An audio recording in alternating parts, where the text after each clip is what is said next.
Oh, it's a happy Sunday, everyone, and welcome to my show where it really is okay to not be okay.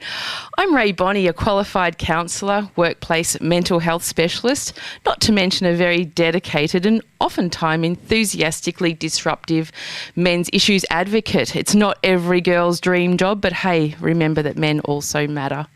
Right into the thick of spring, many have some in their step, and for many others, it's in the eyes. Well, it is the season to be sneezy.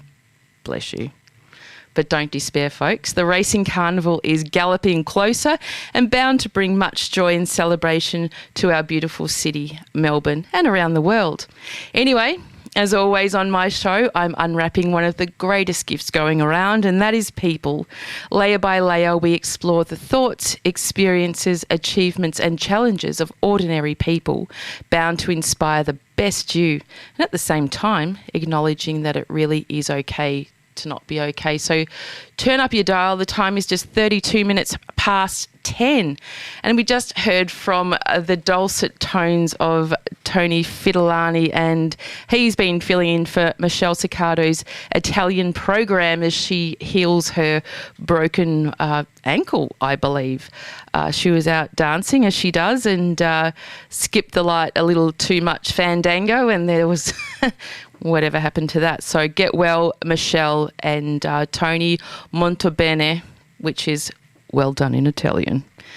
Now, quality apprenticeships can provide great purpose for many young people making the transition from school to work, which may positively impact mental health and sense of worth. Best practice training and mentoring can also boost apprenticeship completion rates, which are as low as 53% here in Australia. Holmesglen Apprentice Support Centre, established in 2016, has grown to become Apprentice Central, a collection of apprentice support and engagement officers and staff who go on site in classrooms and around the traps to talk with employers and apprentices about mental health, mentoring, financial and learning support. This team have quickly established as a tool of trade and received gold at the 2018 World Federation of Colleges and Polytechnics Awards of Excellence ceremony. Now, industry veteran and key collaborator, having trouble getting my words out today, at Apprentice Central, Chris Burkitt, is joining me right now in the studio to share more about this life-changing, fabulous initiative and a whole lot more about what it feels like being him. Welcome to the show, Chris. Thanks, Rae. Thanks for having me. You're on. Pleasure. There we go. Now, Chris, what you probably didn't notice in Radio Land here is that I do have a new laptop, which isn't completely conversant with the panel here at 3WBC. And when I did go to play my intro show, it didn't play. But thank you to Tony Fidelani, who backed me up with a couple of more promos just to get me through that moment.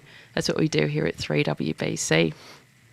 Now, you and I, we met back in March, didn't we, at Tradie Tuesday, or Tradie Trades Day. Tradie Tuesday. Yeah, great initiative for people that come out like yourself and have a chat to the young people at Holmesglen and talk through different things that they may be feeling at the time. And we've found great support with yourself and had you at many of our Tuesdays.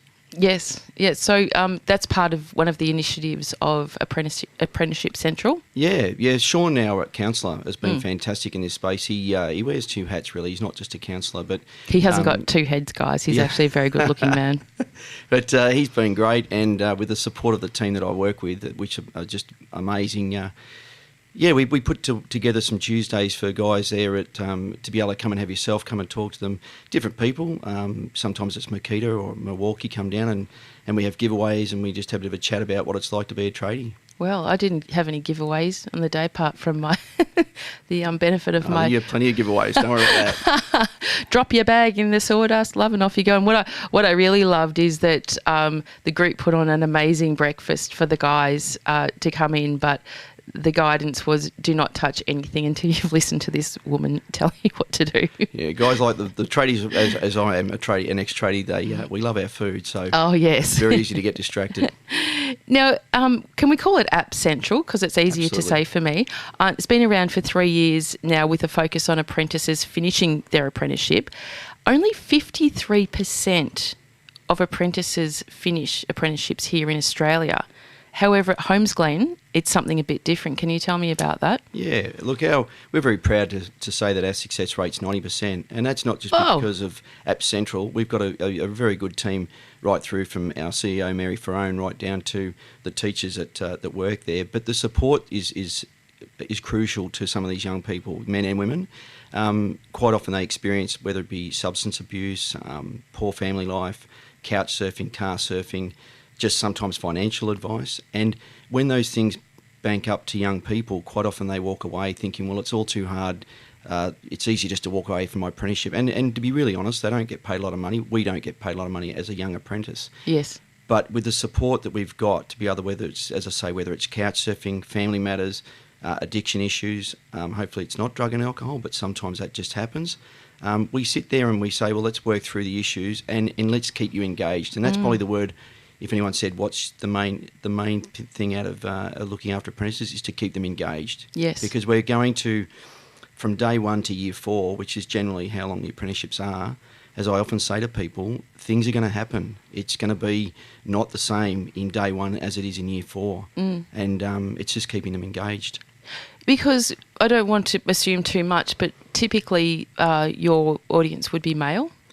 Predominantly, yes. Predominantly male. And what would be the general entry age of these people coming in to the program? Look, they range from 16, pretty much our youngest, and then we get mature aged apprentices, and that's probably just as difficult because when you think of a mature aged apprentice coming in at, let's say, 28, 29, they've probably earned more money, but they want to have a career shift or a career change, and so they've got to go back to earning a small amount of money, but for the long-term gain, and that's fine. But their challenges are just as bad or just as hard as the young people. Yes. So, yes. And let's not forget to tell the great story and the opportunity as well, because I know a few mature age people who have gone back and done an apprenticeship and have been very ready and realistic about some of those challenges, as you said, finance being one, and have accommodated that, so have had a very good experience. Yes. Yeah. But I think the thing that concerns me working with boys in particular is around purpose, and boys around the age of 15, 16 who are entering into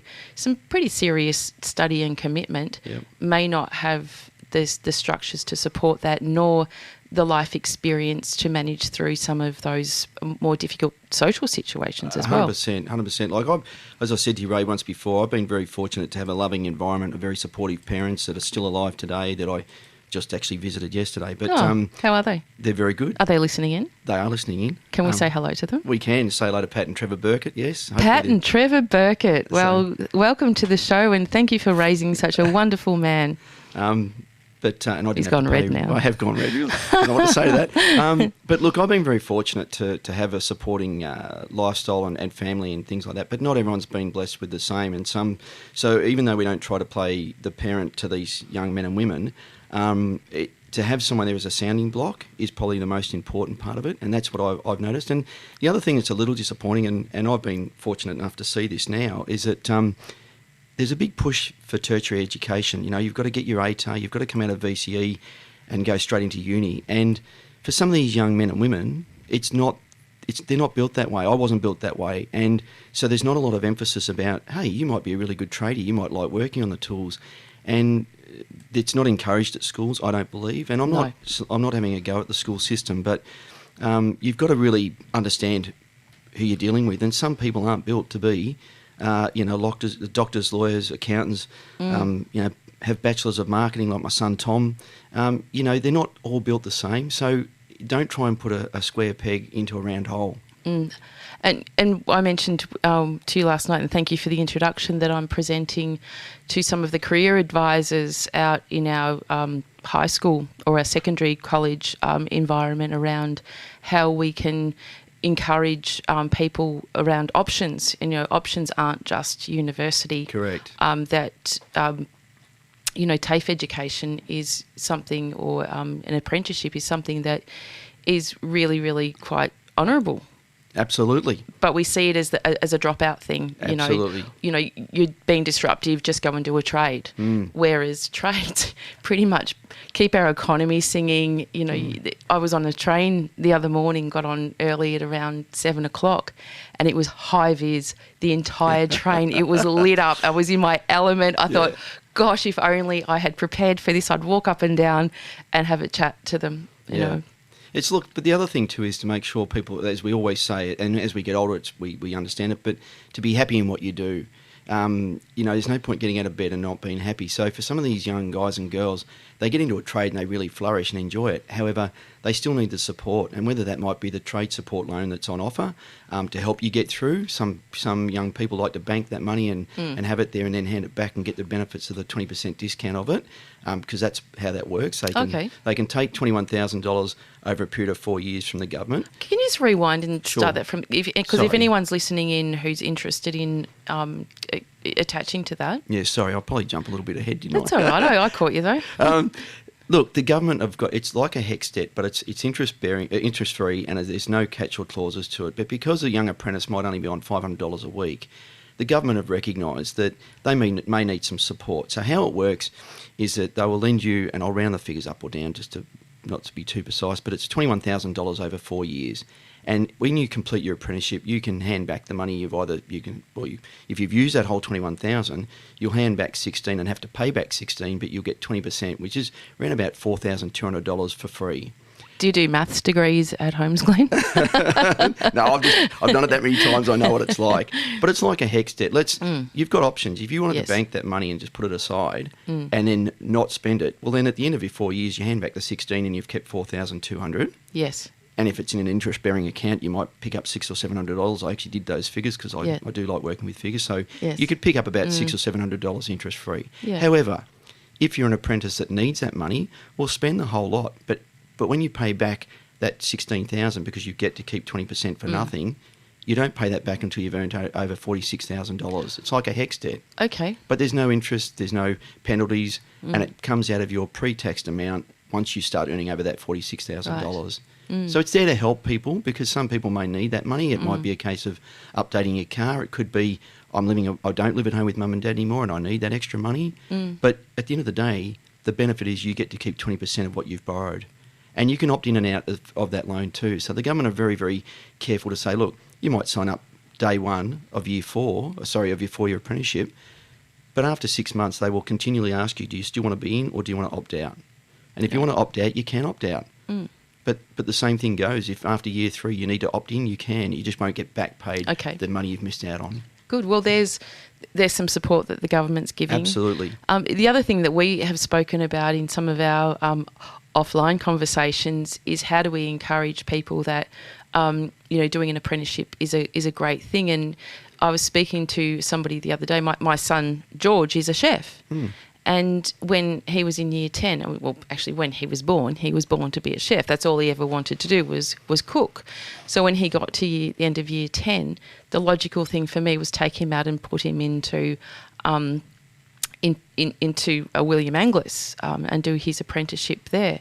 And that was the best thing I ever did because that's what he was destined to do. Yeah. That's what he was designed to do. And, he's flourishing. He's, cooking all over the world and having a great time with it. Isn't that fantastic? Yeah, now he's almost 22 and having a great time of it. So at that time I remember many parents saying, why are you doing that? Why isn't he going to university? Why isn't he doing VCE? And I said, logically, this is what he's going to do, so why not give him the best possible start in the industry that he's going to end up in? Correct. And no one really understood that. But no. What are your thoughts about that? Oh, I think I commend you for that because that's just a listening parent, listening to their child on what they really want to do. And I do know who this was, but it was Eddie Maguire once said on radio, and I know that's another station, so I'm sorry about that. But he said, if you enjoy what you do, you never work a day in your life. And in some ways it gets hard, don't get me wrong, but you've got to enjoy what you do and people will flourish. There's nothing worse than thinking, I know best for my child. My own son and daughter are evident, of that. So evidence of that. So did any of your kids pick up an apprenticeship? No. Well, what happened was my daughter. She's an elite runner, and she runs full time as well as works full time. But she did a diploma of health science, and then found it wasn't for her. and she's now working in a building company that I was there many years for, which is Simmons Homes, and she's doing really well. So she's found another career path outside of what she thought she would do. And my son Tom, love him to bits. He was never destined to be a tradie, but he went on to do a Bachelor of Business in marketing and advertising, and I think that's probably the niche market for him. So to answer your question, Ray, I think you've done a great thing because you've listened to what your kids are saying or your son has said, and you've encouraged them. And it's not to say they're going to be there forever, but you've at least got them in the market, or you've got them in the pathway that you think is best for them. Yes. And that's really important. Yeah, I think there's a lot of pressure socially, isn't there, for 100%. University is the be all and end all, whereas you see many children or kids or adults even who have been encouraged into that higher education who don't flourish at all, and in fact the impact on their mental health is it's incredible, terrible. Can I just say also another bit of advice my dad gave me years ago, and I do say this to every apprentice I meet, because every apprentice that comes to Holmesglen, we have an induction day, and we go through quite a few things that day. But my dad said to me, finish your trade, and if you want to go and join the police force, the fire brigade, or go and do something else, you can always fall back on it. But that's the part that we encourage, because if you drop out of your trade, even though you may think, well, I may not want to do this forever, you've got nothing at all. You haven't achieved anything. So get that qualification. And if you still want to go and explore other avenues, go and do so. Well, do you know what? Here's something. When I started out into the workforce when I was 15, I never thought that when I was in my 40s and 50s that I would be a men's issues advocate. No. I wouldn't have even known what that meant. But I became one, and that's what I do, and I get paid for it.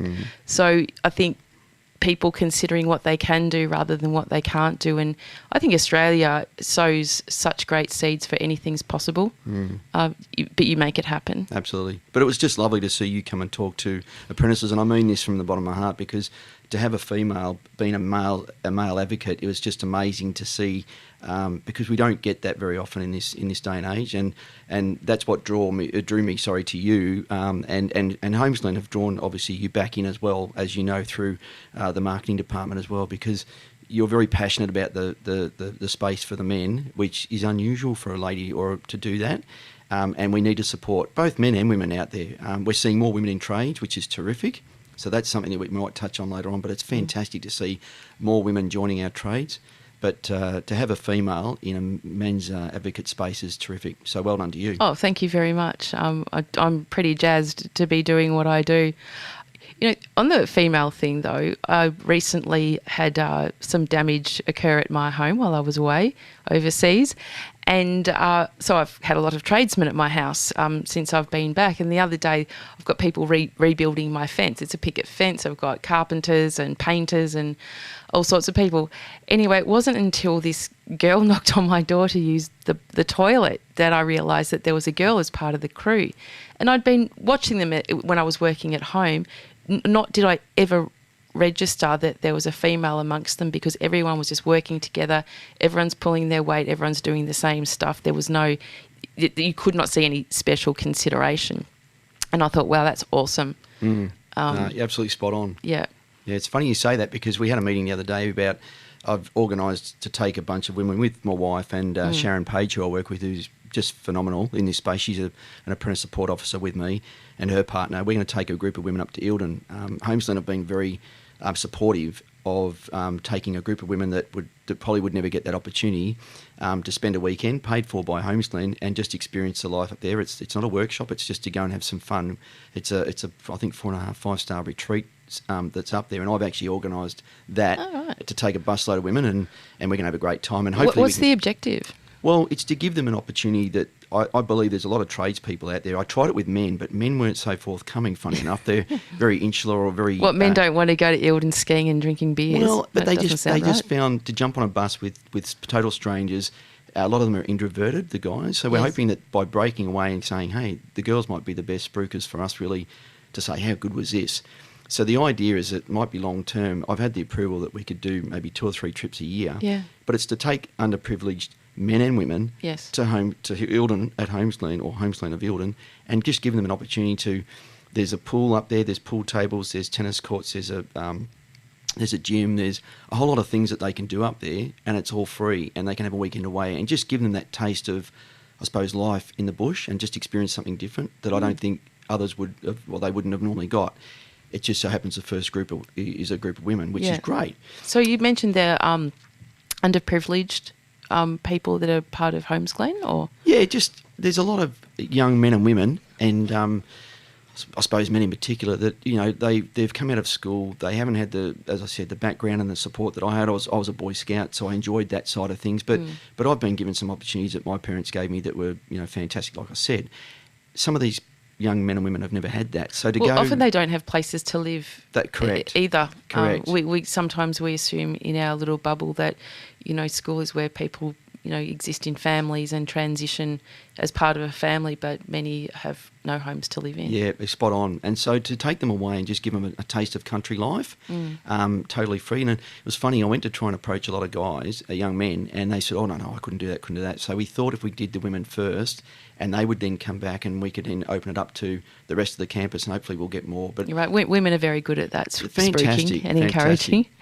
Now, we mentioned also that App Central, part of Holmesglen, won an award last year. And which were you prepared for that? Did you know you were even part of it? Well, I myself was a bit like Steve Bradbury. I came along lately and just tacked onto the end and we won it. But so I can't claim any credit. So Ronnie Daines, our manager, we're associated with the College of Polytechnics. We're affiliated with them. What does Polytechnic mean? Well, that's a good question. I don't know. I forgot to Google. No, it's just another training It's just another training avenue. Okay. College of Polytechnics is just another fancy word for training providers. Oh, I guess if poly is many and technics is technical, many Correct. Technical things. Avenues, yeah. Yes. So Ronnie was notified, and as I say, I'd only been there 6 months, and we picked up the award. So it was from no good work from my behalf, but Rob Stewart, who actually got me involved and got me across to Holmesglen, they worked tirelessly with Fleur Golding and quite a few other people to put this submission together, and I think they realised they had something quite unique. We had visitors from overseas come out and have a look at us and see what we do and monitor it and see how we record it and how we keep file notes and things like that. So Ronnie and Rob Stewart and a lot of the guys that I work with, I've got an amazing team in Chris Wiley. I hope I'm not missing anyone, but Sean. That team, I've never met a group of people with so much empathy towards other human beings. Oh, I know the first time I came and met with you guys and sat in the room with you and Sean, quite often I might meet with people who just want to tick a box around mental health, and I could have sat with you guys all day. Oh, it's nice to hear. So the award was quite exhausting as far as, I think, as I say, Ronnie had to put a lot of work into it. So they looked at all of the support mechanisms around the world for young people, men and women. Yes. And we were lucky enough to win. Wow, stacked up against the world. That's either criable or commendable. I don't know which one. But what do you think set you guys apart from other organisations or programs? Because there are a few around. However, they seem quite shallow in their delivery. I think a lot of it comes down to the success rate.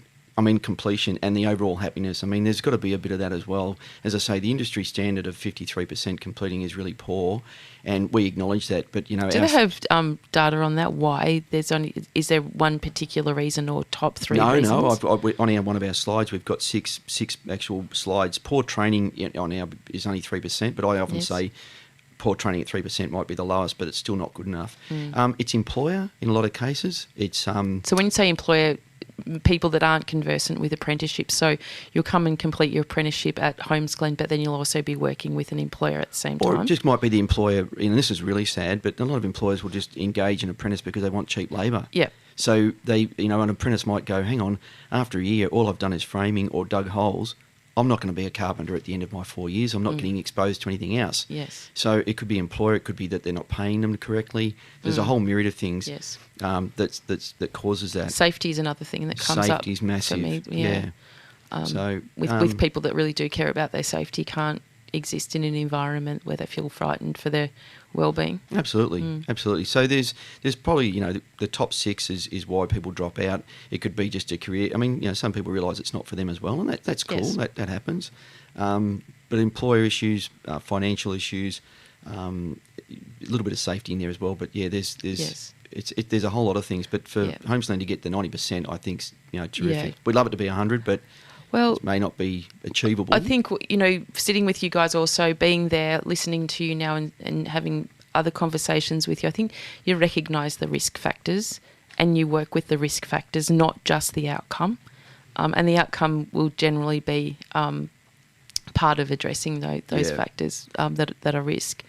But for you have quite an interesting story how you landed back at Holmesglen. You went in a bit of a magical mystery tour, didn't you? I did. I'm very proud of this. At 17, there was what they call to this day the pre-apprenticeship program was trialled by the government, and I was sitting at Swinburne Tech, and my dad said, "Look, this is back in 1983." 83. So I know I feel so old when I say that. What hairstyle did you have back then? I didn't quite have the mullet back then. It wasn't in vogue, but You're too cool for that. Well, I did have more hair than I've got now. Chris did arrive on his Harley Davidson today, fully kitted out in the outfit, so might take a spin around the car park later. So, in 1983, the government wanted to trial a pre-apprenticeship scheme, which is, as I say, still running to this day, and they didn't know how it was going to be. So I put my hand up. Cut a long story short, I was accepted. I got offered to go and be in the first 8 in the country to do a pre-apprenticeship, and it was run at Holmesglen, funny enough. The success of that was that at the end of that 12-week program, employers would pick you up. Now, I didn't have an employer at that stage. I just left school on a punt. Dad said, "Look, go and do it. You'll get a job somewhere along the line." I nearly had to join the army, as I tell people, because back then to get an apprenticeship was so hard. We're crying out for tradespeople now, but back in 83 it wasn't like that. It was the opposite.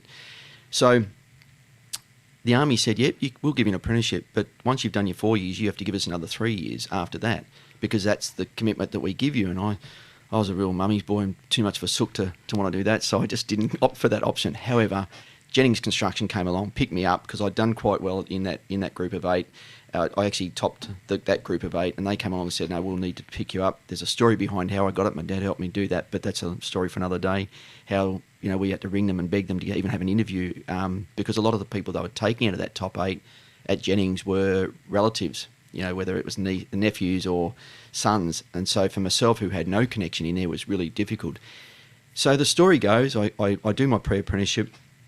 I then get picked up by Jennings, which was terrific. I then went back there to do my trade school, and one of the first building site I actually worked on was Holmesglen TAFE, because they actually built building 2 and building 4.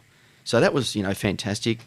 I left there at the age of 21 after we'd built 2 buildings, and the rest of the buildings got contracted out to other builders, to be fair. That was what the government did, which was terrific.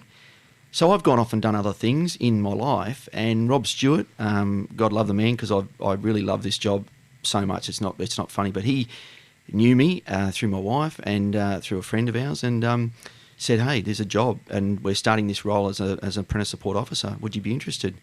And I'm back, and I'm so proud to be back, because it'll be my last job. It's a cycle, a life cycle. Well, you come with that insight and that wisdom, I guess, of being there yourself. What was it like for you? You describe doing your apprenticeship during the 80s and working in the 90s on the tools. Can you see much difference now in the way that things happen? Well, it's really sad, because I think I had blinkers on, because I had a fantastic upbringing. I had Jennings Construction, which were probably the best business or best company at the time, looking after not only the building industry but also their apprentices. We had no issue with fees. I was really oblivious to what went on out there, and what I'm seeing today I'm sure was happening back then, but I was in this bubble of just perfection. I had great home, great work, great employer that was looking after me and nurturing us and putting us through everything. So it wasn't like that for me. But now I look back and think, gee, there would have been a lot of guys out there going through the same things that they're going through right now. Oh, yes. The father of my 2 oldest children, we met when he was 17, and he was an apprentice carpenter. And he worked with pretty good blokes. They were nice blokes, but they played a lot of jokes on him, and he was only a kid, and he had a lot of other contributing things, like his father had recently passed away, and there was lots of things happening that they didn't really consider. And I remember they used to get his lunchbox every day, and they used to eat his sandwiches before he could get to it, so he had nothing to eat during the day. Correct, yeah. Which we might think is pretty funny. But me being a great girlfriend, I thought, I'll get this. So I started making, I only did it once, made wasabi sandwiches. So I mixed up wasabi this thick, like an inch thick, put it on his sandwiches. They never did it again. I like it. They took a bite and they just didn't go back.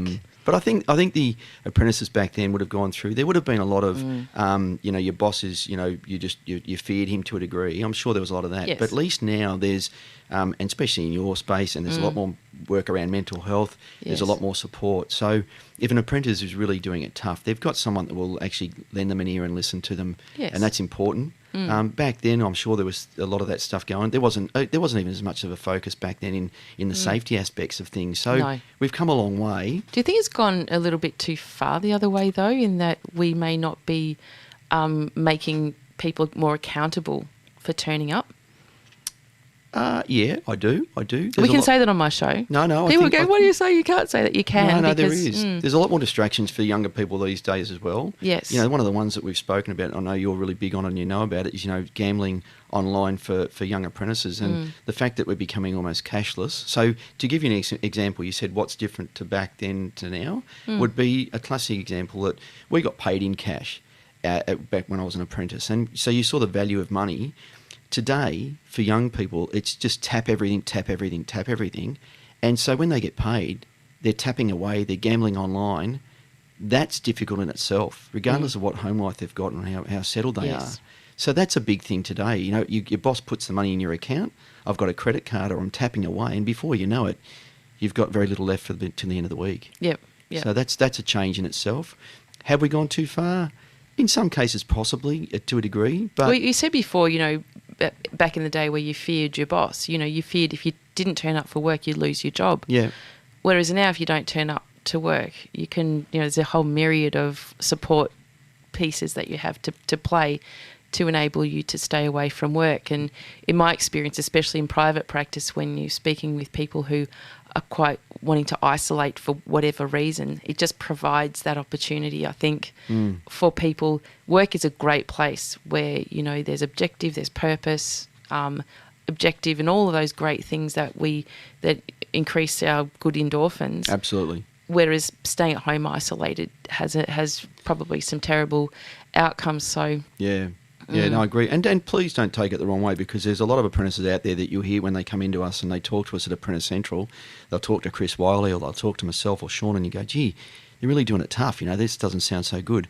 However, there's always two sides to a story, and in the middle is the truth. Yes. Sometimes the apprentice isn't turning up on time. Sometimes the apprentice is knocking off early, or just, can't get off the couch after a big night on the Sunday and they can't get to work. And so we've always got to be a bit mindful and respectful too, that it's not all one way, because we support the apprentice, and we aren't really allowed to talk to call an employer. However, employers will then call into us. And because we also want to make sure that we can encourage the apprentice to grow as a person and arm them with the discussions and the tools that they need to have a chat with their employer.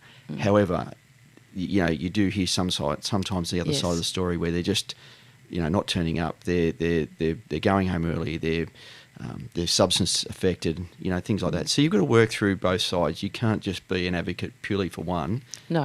You've got to work together. It's and enabling people to manage better rather than supporting habits is, that's just endless. We can't fix things. And I think from a mental health perspective, the world still has an ideal that we can fix problems as opposed to creating environments that better support the reality of the human condition, which slides up and down a really complex scale on a minute-to-minute cycle. Absolutely. So we can never capture that. But what we can do is create better environments. And I think that's what's happening through, even WorkSafe. They're doing a great job in, helping employees create better environments. Yep.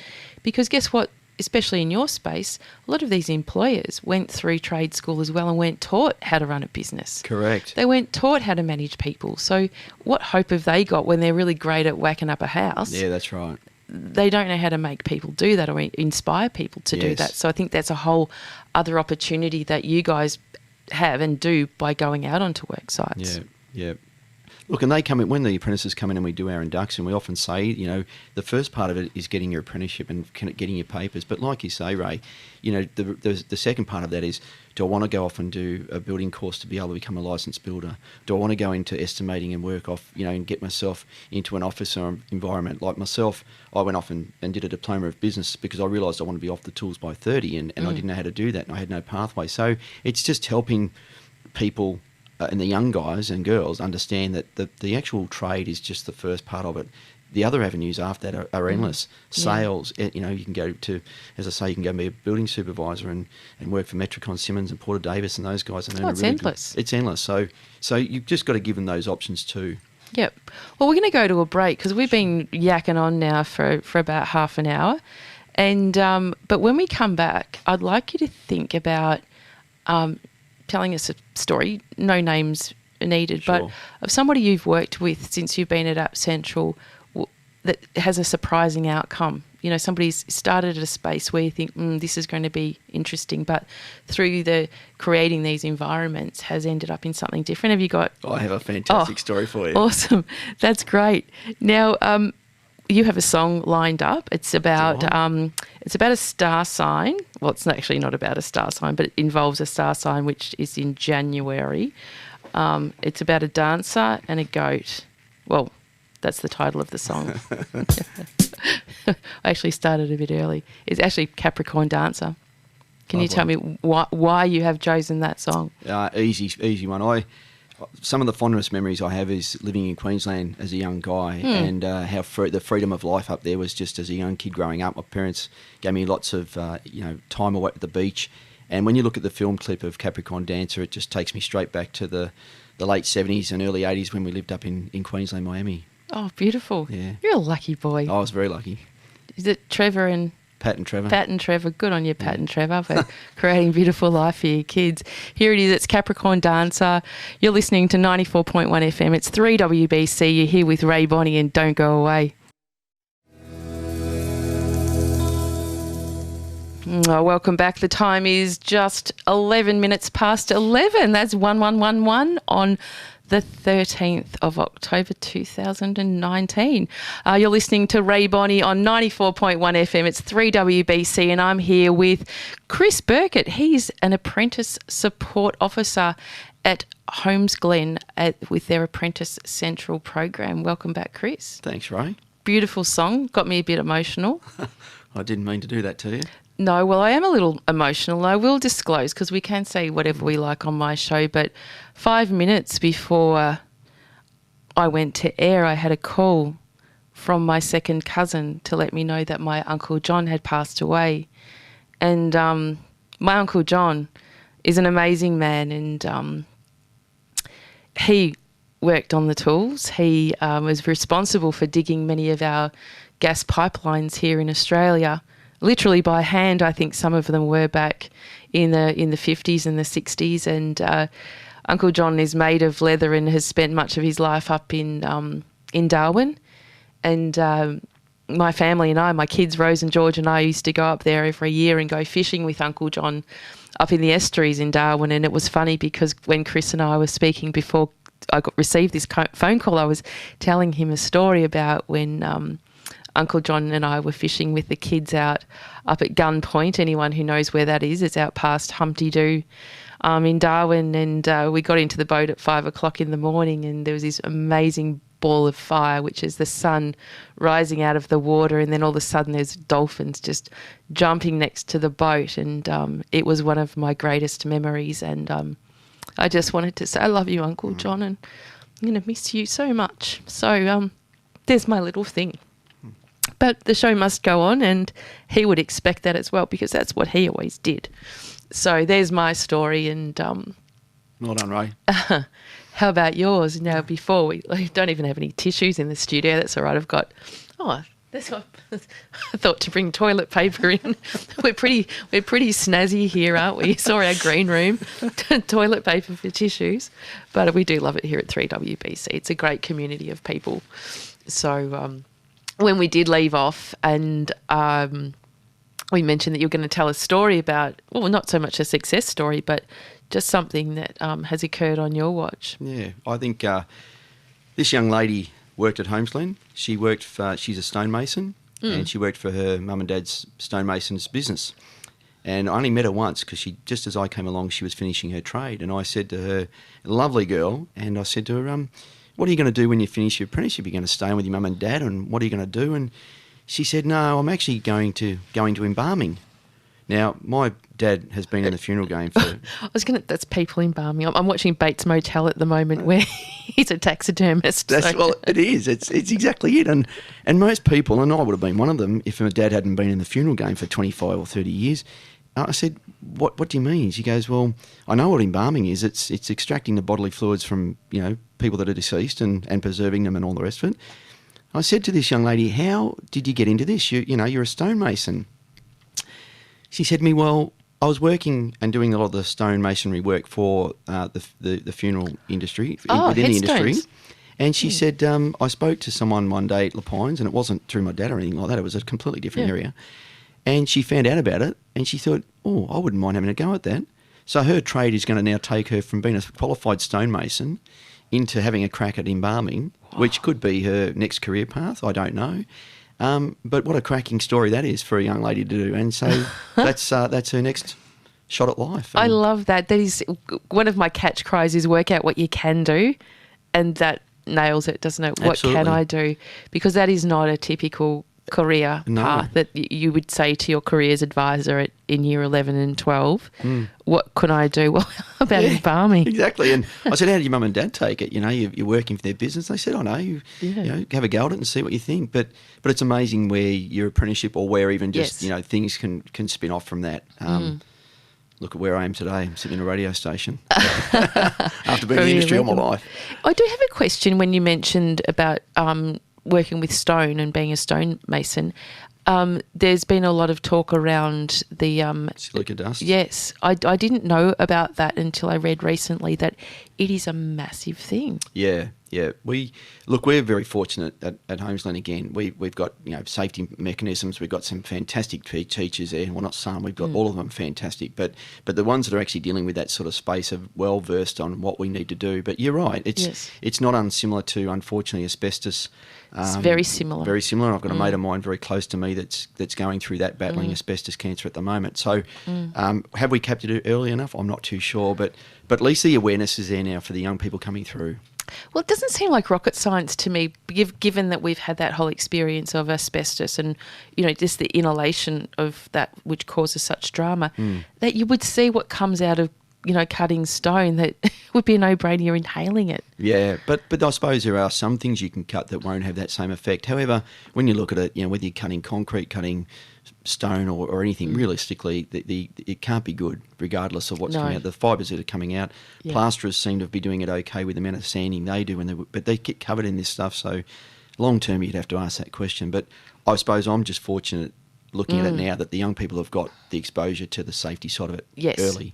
Because whilst we're talking kind of focusing on mental health of people here, I guess at App Central you also focus on physical health as well. Absolutely. But the space that you're in, Rae, can't be underestimated. It's, for whatever the triggers are, as Sean often says, and I love this phrase, he says it takes a village to raise a child. Yes. And as a community, what you're doing here is absolutely fantastic as well. But we need to be working on it because...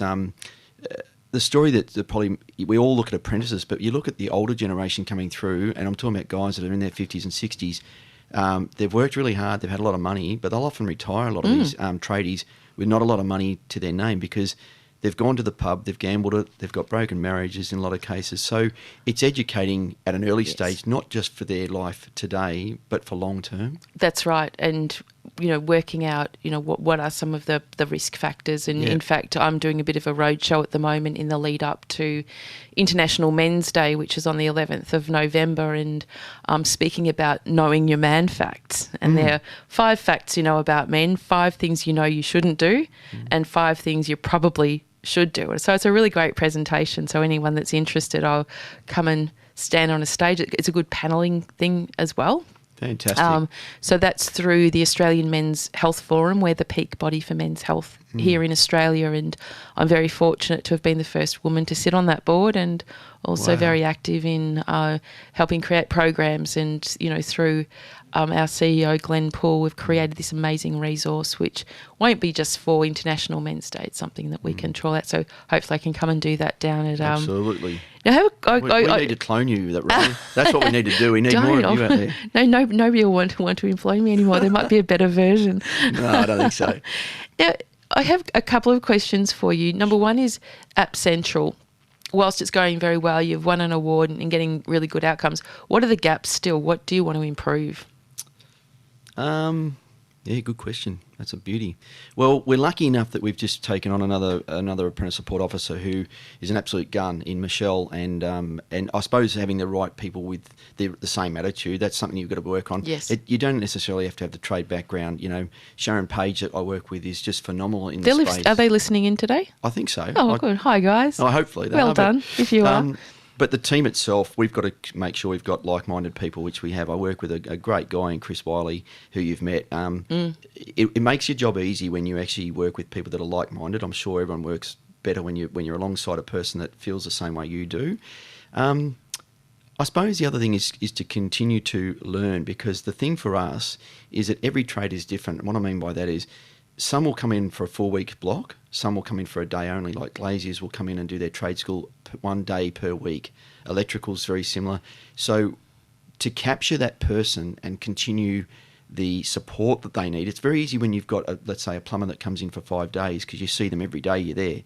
For carpentry, I get them in there for 3-day blocks. But I suppose the hard part for us, or the things we need to work on, is trying to continue that relationship when you only see that apprentice in 1 day per week. Because if you might be busy, yes, if you've missed them, it's another week before you see them again. Yes, and change happens on the head of a pin, doesn't it? Correct. We never know when it's coming, and we're not often prepared for it. So whilst you might be having a great connection on a Monday, by the time the next Monday comes around, anything's possible. So I have another question for you based on that.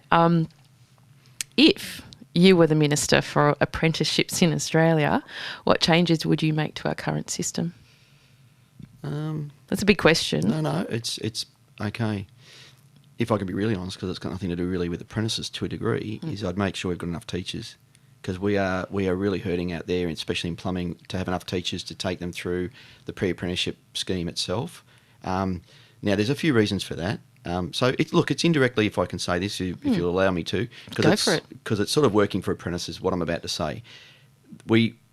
It's hard to attract teachers because there's so much work out there for tradies earning such good money that, it's not seen to be a job that you could just step in, and you could well and truly step in at 50 and be in there still to 65, 70, and there's nothing wrong with that at all. But it's attracting teachers. We're lucky enough that we're going to be sitting with the Minister. We're going to see, I won't mention her name, but she came out and did a day with us, and she's actually invited 5 of us to go and have a chat with her in Parliament before Christmas. You can mention her name, can't you? Gail Tierney is her name. Yep. Gail Tierney. Yeah, no, she would like that. Yeah, so Gail's invited us in to have a chat with her in it, just to talk about things in general. You're going up to Canberra? Oh, sorry, no, Spring Street. It'll be just Spring Street. Parliament House in Spring Street. It's a very lovely establishment anyway. So, look, I think that's what I'd do. Yes. We need to attract more teachers, because the thing that hurts both Chris and I so much, especially Chris because he looks after the plumbing side of it, is if we can't put our students through a pre-apprenticeship, not only are we losing them at Holmesglen, I'm sure all the other faculties are the same. They're losing them too. But where are those kids going? Are they missing an opportunity to come through and start their trade because we haven't got enough teachers out there? So what is that challenge then about getting more teachers? I think making sure the pay structure, and I'm sure, and don't get me wrong, I think they get paid quite well, but it's making sure that there's a pay structure for them that's going to encourage them to come off the tools or running their own business. Understanding what the benefits are, because you could be working in a nice air conditioner or not so much to the elements at the age of 55, 60 and 65.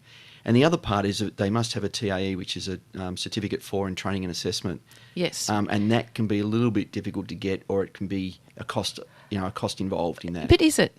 Because again, there'll be people listening and thinking, I never thought about that as a career, about teaching. I could do that. So Cert 4, it's what, 6 weeks or something? Yeah, look, it all varies. I mean, Yeah. I went and had to do my Cert 4 many years ago, but look, it's not that hard. It's just for a lot of people saying, I don't want to spend that money and that time, but if we could get them in and that they can actually study for their Cert 4 in the TAE or for the TAE whilst they're actually training, Yes. would be helpful. And we are starting to do that. So in all fairness, Holmesglen have been proactive to actually make sure that we can get people in. They may not be able to do the full job at that stage whilst they're studying, Yes. but they can at least start that journey of obtaining their TAE. And I imagine it's tax deductible as well, and I'm sure it is, yeah.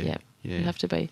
But there you go. There's another opportunity for, a career change. Absolutely. For anyone. It's a fantastic. I mean, if you're a man, it's or lady. We've got plenty of plumbing female teachers, but Yes. And Well, we know assessors. a lot about plumbing, females. Well, I believe Our so. own plumbing, that's for sure. I won't go there. I'll take your word for it. But no, look, it's a great job. I mean, as I say, if you want to be off the tools at 55 and Yeah, working, you're not in the elements. You're not lifting heavy things, but you're teaching the next generation coming through. Yes. Why not? Yep. Well, there you go. Get a job as a teacher at Holmesglen. Now, we don't know much about you. We know that you're a great supporter at App Central and you've been on the tools, but you're a dad and a husband as well. I am. Who rides a Harley Davidson. How do they feel about that? Well, my wife Jane, who is my biggest support and my rock. I mean, I'm a little bit wild at times. I can go off on different tangents and have different ideas, but she's the one that pulls me back in and is such a great support for me, and I love her to bits because. There's the Harley Chris, there's the surfing Chris, and there's the work Chris, and I used to play a lot of sports, so there was a sports Chris, but she's encouraged me to do whatever makes me tick, and if you don't have that support, that it can all go the wrong direction for you. But look, I've been married for 27 years. Met Jane on a building site, funny enough. I used to wolf whistle at her going down the street. The true story. Wouldn't be allowed to do that these Could days, not do would that you? these days, but she seemed to enjoy it because she kept walking past the same time every day. Of course she did. So, we love it. So that's how I picked her up, which was great. And she stuck with me ever since. And So where was she? She was walking past? Yeah, so I was working in Little Lonsdale Street, and my wife's very tall, because there's a bit of a story about this. Yes. So she's 5'10", I'm only 5'7". And one of the guys yelled out, "She's too tall for you." And I said, "Well, that won't matter when we're laying down, will it?" And I thought I'd try that line. I don't know if I meant to say that on air or not, but anyway. Oh, like you mean like when you go to Bali and lay on Yeah, the... laying down on the beach and that sort of stuff. Yeah. And she stuck with me. So so I met her because she used to walk down. She's a legal secretary. Right. She's had a great upbringing with Fred and Ellen as well. Her parents have been equally supportive as mine. More great names, Fred and Ellen, if you're listening in. No, I don't know if they're listening in, but they are fantastic parents and have given her a great life. So I met Jane, and the rest is history, I suppose. But after that, she did ask me out for a drink down the pub, and I thought, well, obviously the line about being too tall doesn't worry her. So, yeah, and I've got a beautiful daughter who I just adore. She's I'm very proud of her. She's an elite runner, but works full time, which is unusual. She's run for Australia. She's represented Australia. Wow. And she's just a beautiful person. And her How old name's is she? Brittany's 24, and she's taken that path to go into building as well, funny enough, and she works at Simmons Homes. And my son Tom, who I couldn't be prouder of, he's 6'3", so he's nothing like me. He's good looking, he's 6'3", he's athletic, he's just everything I'm not, but I love him, as I say, he's nursing a broken leg from footy at the moment, but Wow. he took the career path of, he didn't want to be a tradie, and that's great. I said, what do you want to do? And I think he's got his right path now. He's, as I say, got a Bachelor of Business, and at the end of his study, went overseas and took that 4 months that I think a lot of people need to do. He went to Banff, Whistler, London, had a great time. gee. And he came back and landed a job. Wow. Well, you must be very proud of them, and again, testament and legacy to this, family that you've inheritance that you're very lucky. I'm very blessed, but you talk about getting emotional. If I talk too long about my kids, I get very emotional. So. So what is it like being a dad for you? I just love it. It's the best job in the world. I mean, both Jane and I both wanted to be parents. We knew that at a very early age. But you've got to work out when you meet your right partner in life. But now it's been like this for many, many years. You actually don't really have to do a lot of parenting. You just sort of become a friend to them. Yes. Sure, every now and then you pull them up and you tell them what it's like, and they pull you up too, which is good. Isn't that great when they do? I do, because my daughters, often said, "No, Dad, that's not right. That's not, that isn't the way it should be." And so being a parent, and if you're young and you love being involved, and we've built this, again, thanks to my wife Jane, but we built this environment of a pool and a pool table in our house where a lot of Tom's mates and Brittany's friends will come over and they just seem to hang at our joint. So are they in close proximity? Yeah, some are. So you can jump in the pool and then hop out and do another kind of pool? Oh, yeah. Oh, yeah, so sorry, they are. It's all around the house. But, you know, we've got this environment where a lot of Tom's mates and Britt's mates like to hang out. So yes. That's probably the most pleasing. When Jane and I have got a house full of young people, we'll often look at each other and smile and go, this is what we've created. So it's pretty good. It is. It's pretty cool. I imagine why you did get emotional. I just had a text message from my son. He's in Mansfield at the moment. His dad has a house up there, so shooting, fishing, fantastic, all that kind of motorbike riding. The stuff we're talking about with the Eildon that people don't get to. That's not everyone right. gets to do. So even though he doesn't play organised sport because he's up there every second weekend, he's pretty blessed. But he said, "Hi, Mum. I'm just calling to say hello." My dad will be dropping me around 2:30 or 3. Please call back. I love you. How nice He's is 10. that? He's See? 10. And he sent me a picture of a cat. How warm do you feel inside when that happens? Oh, well, I'm really looking forward to seeing my kids because I think there'll be a lot of lovely grieving this afternoon and lots of storytelling about Uncle John, which is great. You know, grief is something that we tend to see as a negative and a bad thing, and that we shouldn't show our emotions. And these things happen, you know, when change happens, are we ready for it? So in my situation, I know I've got a whole family, 3 kids to fall back on. One of them's coming back early, which is great. And so I trust that that's going to happen and I'll have a really lovely time moving through that stage of life. No, you will. And Yeah. if you're close to them, you reap the benefits at the end. Yes. Oh, absolutely. But it does take work, doesn't it? Absolutely, it does. Absolutely. Well, it's like anything.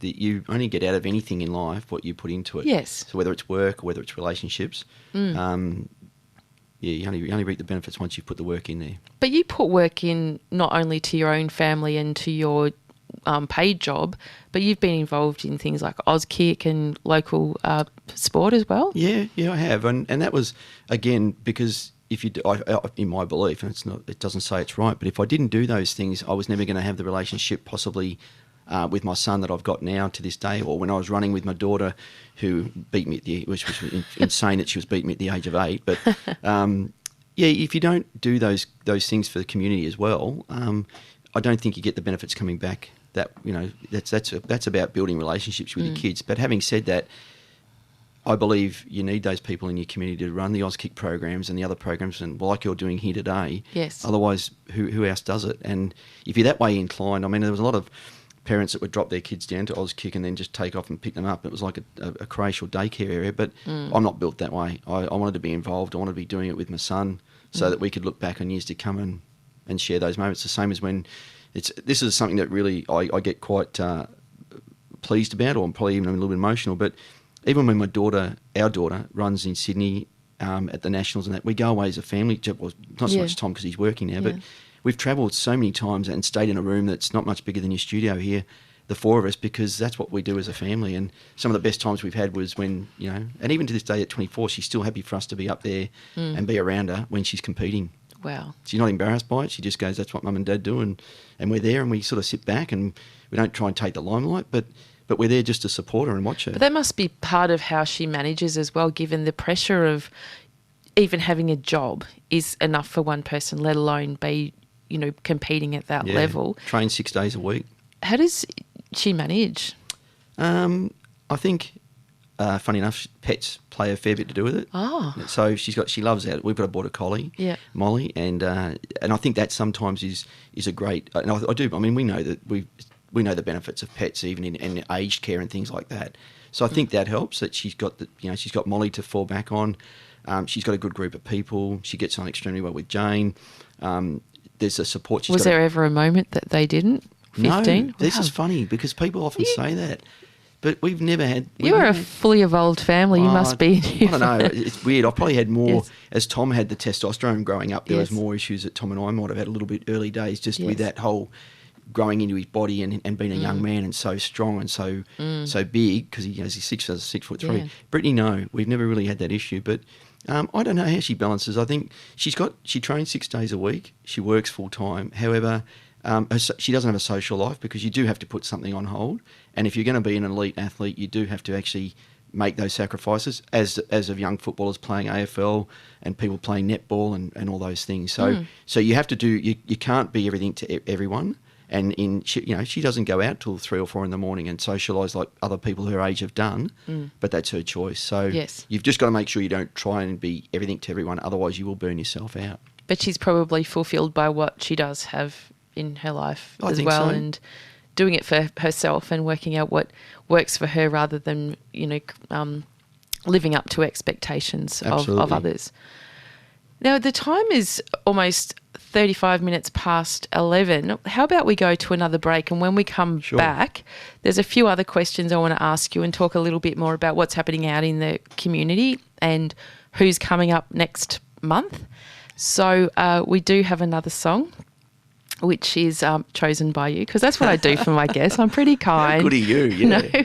And sometimes there's songs that I don't like, and I have to really challenge myself to go, it'll be right, no one cares. My producer will just cut it out anyway. But all the songs that you've chosen are absolutely bonza. So this is another song that reminds you of childhood, right? Yeah.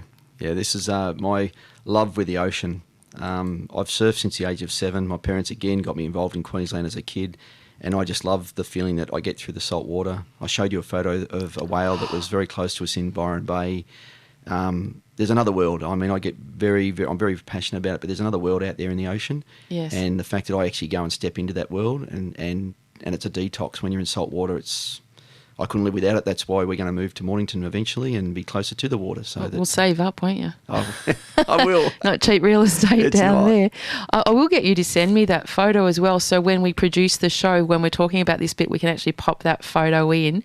And Chris showed me before, and I was shocked. I said, if it looks that amazing in the photo, I cannot even imagine what it looked like in real life. So don't go away. We'll be right back. You're listening to 94.1 FM. It's 3WBC. And, don't go away. Welcome back. The time is just 40 minutes past 11, or some would say 20 minutes to 12. Looking for a cool change, or it's about 22 degrees outside, so it's warming up. You're listening to 94.1 FM. It's 3WBC with Rae Bonney, joined by Chris Burkitt from Apprentice Central at Holmesglen. We don't say Holmesglen TAFE anymore, do we? No, it's Holmesglen Institute. So what do we? Is it TAFE now, like not PC or? No. I think what happened was I actually asked the same thing, because I used to say Holmesglen TAFE, but because we're now teaching other things, we're not just a TAFE. We've actually got degrees. We've got media degree that is rolled out through there. We've got certificate 4 in business accounting and all. So we're offering. So we're now not just a TAFE environment, and it's a one-stop shop for tradies. We're no different to Swinburne in a lot of cases as far as the other certificate courses and diplomas and degrees. Well, I'll have to come and have a chat with them. I'm actually heading off to Swinburne, not this week, but the week after, to deliver some mental health workshops to the film and TV students. Terrific. Because I do a lot of work in the entertainment industry, another industry which, based on the research that we've done at Entertainment Assist, we're the health promotion charity for entertainment. Oh, my God, the world first research we did in 2015, amazing spotlight literally on the mental health of people that work there is horrendous. Oh, that's fantastic. So good space. Get out there. I'm speaking at the Opera House this month as well. Oh, wow. bit of a top of the pops gig. Oh, you've done well. Yes, well. You've done really well. Hopefully they like it up there. I'm sure they will. We loved you when we met you at Holmesglen, so. That was great. But do you know what though, Chris? In my heart of hearts, if I could spend all day with, men in high vis, would probably be my favourite place. Well, I think that's how my wife met me, because I was probably in the same boat. She thought, why, you're a tradie, you look okay, Yeah. You'll do. I think there's just something in me that really resonates, and there's so much opportunity for change there, because, you're capturing people at a certain stage of their life where they're vulnerable, but also doing great things in terms of literally building our economy. Yeah. They're building our infrastructure. They're out there, and when the poles and wires go down in a storm, and it's 3 o'clock in the morning, it's typically tradesmen that are out there and now women who are stringing up the poles and wires. Absolutely. And we don't give enough thanks to these people, and the underestimation that a trade is a cop-out. I challenge that directly to anyone who would like to have a crack. Wholeheartedly agree. Phone's ringing. No, it's not. Now, we love feedback here, Chris. So anyone listening in that wants to give some feedback about the show or ask some more questions, you can contact me on my email. It's at rae.bonney@3wbc.org.au, or jump on Facebook and type in Presenting Rae Bonney or Rae Bonney. That's RAE. Bonney. You'll get me in volumes. I've got so many Facebook pages and channels. It's not funny. So coming up next, we've got the divine Paula Hogg. She's coming in from South Yarra to roll out an entire lazy Sunday afternoon of music and banter. She brings it all in on CDs on public transport. Week after week, she does, Chris. It's amazing. Fantastic! What a job. Yeah, and plays great music as well. She's got a very good voice for radio and a head for radio as well. Also, remember, if any of our discussions have brought up uncomfortable feelings for you today, please remember help is there. There are a few options for further support, including Lifeline, dial 131114, or suicide callback service 1300 659 467, and emergency, bit my tongue then, emergency services is 000. So getting that out of the way. So what does it feel like being you today, Chris Burkitt? Well, I feel privileged. I feel very lucky that you've actually allowed me to come on and share some time with you and to your listeners and the audience. I'm very appreciative of that, because there's a lot of good people at where I work, and there's a lot of good people out there in community, and you asked me to come in today and just share my story, so I'm very, very It's been a long time coming, hasn't it? Because I think we made this pledge back in March. Yeah, but, I had to get my head looking half decent for radio. I'm still not sure it's quite there, but anyway. We'll get some photos before we go. Not taking photos of me, but we'll get some of you to pop up on the show page. I do have a final question for you, though. Sure. Now, if you could give guidance to an adolescent version of yourself, given the benefit of your own current wisdom and hindsight, what would it be? I suppose don't sweat the small stuff. There's a lot of times when you're young and you've got a young family, you're trying, you've got mortgages, and you're really sweating how life mortgages. Works. God, you'd be lucky to have a few of those, wouldn't you? Mortgages or a mortgage. Don't sweat it, and that's easy for me to say now. It's always easy as an older person to say that. You're looking back, and that's fine. But a lot of the things you worry about in life don't actually happen in a lot of cases. And it is difficult. I mean, I was brought up in a time where as I said to you, we didn't have this tapping. We didn't have this, as far as credit card tapping, that is, tapping of credit cards and social media and things like that. I think if and there's some really good advice out there, if social media gets on top of you at all, and it's not going to be pleasant what you see or what you're hearing, then just disengage from it. Because, you got to be happy within yourself. You don't need gratification from everyone saying how well you're going, or I don't like you, or I do like you. Just be happy with who you are. And yeah, if the social media side of it is not what you want, or it's not making you feel good, you're not finding that when you go to the pub with your mate and have a drink with them, it's nothing wrong with saying, well, I'm not going to be there this week. I'm just going to take some time out from that. So probably trying to listen to yourself. Don't bite off more than you can chew. I think for apprentices and for anyone out there young, get a job and do what you need to do, but also smell the roses, because you don't have to have everything today that your parents have right now, because it's taken years for that to go through. You've got to work into that space. Do you think there is pressure, though, given the consumer environment is now very instant gratification, and back when we were kids, we didn't even have credit cards, let alone the internet. Correct. If you wanted something, you had to save for it. Yeah. For however long that years, and then you would have to go to the place and purchase it. Yes. And somehow get it home. Yeah. Really important for young tradies out there too. It's great if you have got the money to go and buy a $50,000 ute, but you don't need that when you're in your first 4 years of working. So the pressure that must be on some of the tradies. How much did your first car cost? Well, mine would have been expensive, because it was a Toyota Corona, which was $4,000. Now that $4,000 back in '84 would have been a lot of money. Was that a new car? No. It was a second-hand car. Dad sourced it and we went and got it. But I had mates, lucky enough back then that there wasn't the cars like today, like your Hiluxes and your Ford Rangers and these big banger utes. It was just people had panel vans and it was all good, or just a simplistic ute. But that would be the other bit of advice. When an apprentice starts working, don't hock yourself up to be, have a loan because you want to drive the best ute. That will come into years to come. But is there pressure from peers, though, that you need to have one? Absolutely. Yeah. Absolutely, there's pressure. But you've got to be strong enough within yourself to say, no, I don't need that. I'll go and take a $10,000 loan and I'll buy a nice, decent, reliable car because I am only learning. I'm only an apprentice at this stage, and when I get to the point where I run my own business or I get off the tools and you've got a bit more money, but that would be my advice. There's a lot of young, and Chris and I see this a lot, Chris Wiley and I see it a lot, that there's a lot of young blokes out there and girls running around in cars that they just, they're hocked up to and that's got to put pressure on them themselves. There's enough pressure out there without having that on them. Yes, especially if you're not prospering in your job and potentially not going to continue, then you're left with this residue of debt as well. And the other bit of advice, sorry, Ray, I was just going to say, the other bit is don't gamble your money away. You work too hard for it. If you think you've got a gambling addiction or you've got some sort of addiction there, get some help. Oh, and gambling is an addiction. Absolutely. And, there's a massive school of thought. When we look at addiction like alcohol and drugs, it's so tangible because you can get literal help for that. But gambling is something where I guess the assumption is you can just stop. Just don't do it. But it is actually an addiction, and it far overrides an ability just to be able to stop. So if you're worried about somebody, you mentioned Gamblers Helpline and Gamblers Help. And really great. Yeah, we've got some fantastic business partners like yourself at Holmesglen that we can call on, or Sean may call on, whether it be Gamblers Help or Suicide Help.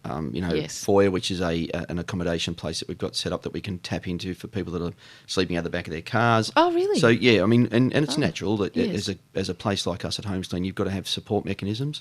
But yeah, if you need the help, but yeah, that's probably the advice I'd give as a younger Chris coming through.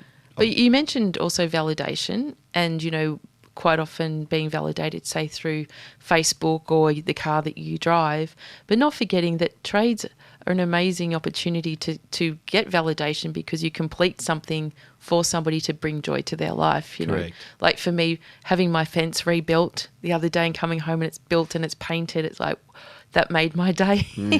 And, I appreciated that, they did a really good job. And I didn't tell them, so that's picked me up the backside to actually ring and say, thank you, what a great job. I think a lot of the young tradies of today is in that vulnerable age of leaving school, it's not seen as being a great career move, or it's not the highlight of your life being a tradie. However, if you can get through that and you get to your early to mid-20s, I see so many that have come through and go, hey, this is a really good gig. So that's the validation. But that little bit in between is really hard on them to start with. Yes.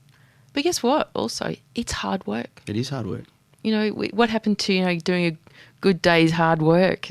I think, again, we've sort of moved away and just become so protective of our children and raising them that we're not giving them an opportunity to jump in there and get a little bit hurt and feel the pain of growth and development. Absolutely, spot on. Growing pains. Did you get them when you were a boy? Oh, absolutely. Back of the legs? Yeah, well, no, because I'm only 5'7", so I didn't grow that much. Mine were limited, as my son would say. He still thinks I might go through puberty at one stage and grow, but, I think at 52, I don't think I'm going to grow much taller than I am now. Tom, go a bit easy, mate. No, but thank you so much for coming in. Oh, it's my pleasure. Next month, I was going to say next week, but next month, because my show does go to air the second Sunday of every month between 10:30 and 12 noon, I've got somebody they're always special. My guests are always special. I don't tend to get non-special people in. But I came across a woman, J.E. Miller. Her name's Julie Miller, and she's an author. And she's authored a book in commemoration of our returned servicemen called Lest We Forget. Right. And so she's doing a bit of a roadshow around Australia through the RSL community, presenting this book. Fantastic. Anyway, the event that's happening here, I think it's on the 7th of November at the Caulfield RSL. She's asked me to come and speak at her event, which I'm thrilled to do because, there's a lot to be done also for our veterans. That's not just our returned ones, but our current ones as well. So through that, I met another woman who's doing great work in the veteran space called Connie Boglis. I think that's how you pronounce her name. But she is a counsellor, youth worker and author as well, who turned her personal adversity into a positive platform for mental health reform. So back in 2017, Connie lost her former partner. He was an Afghanistan veteran, Jesse Bird, and he killed himself as a result of the mental illness that he experienced after he returned, and also the lack of support for that as well. So she took her grief and she advocated for change within the Department of Veteran Affairs with a focus on improved transitional assistance. So it's similar to kind of what you do but in a different space, and a need to acknowledge the role that families play also. And she serves on national committees for Beyond Blue's Way Back Support Service, which is one of those support services that Beyond Blue have that we don't often know about, and also the Department of Veteran Affairs Open Arms Peer Mentor program, both of which have a crucial focus on outreach and peer mentoring to support individuals who've tried to kill themselves or at risk of attempting suicide. So she's also just been given an award through Ida Buttrose through her work in mental health, which how good is that? Which has popped up on social media. It's like, wow, that's really great that we're recognising the work that people are doing, but not just saying, hey, well done, pat on the back, but what they're actually doing to resonate through our communities to demonstrate what is available. Yes, yeah. It's very hard. That must be very difficult for them, but the fact that they're prepared to raise the awareness about it is really powerful. Yeah, well, veterans is difficult because there's so many layers to it. Ken Lyons, I think he's listening. If you're listening, Ken, you did phone me twice while I was on air, so no wonder I didn't pick up. But Ken is one of our great presenters here at 3WBC, and he served us in World War II as a fighter pilot.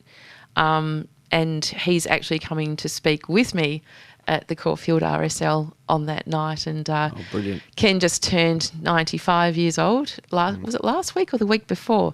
Whichever. It's a grand age for a very active person who is still contributing in spades to his community, not only through radio, but Ken often goes and helps old people. Good on him. Who are feeling the effects of age at 95.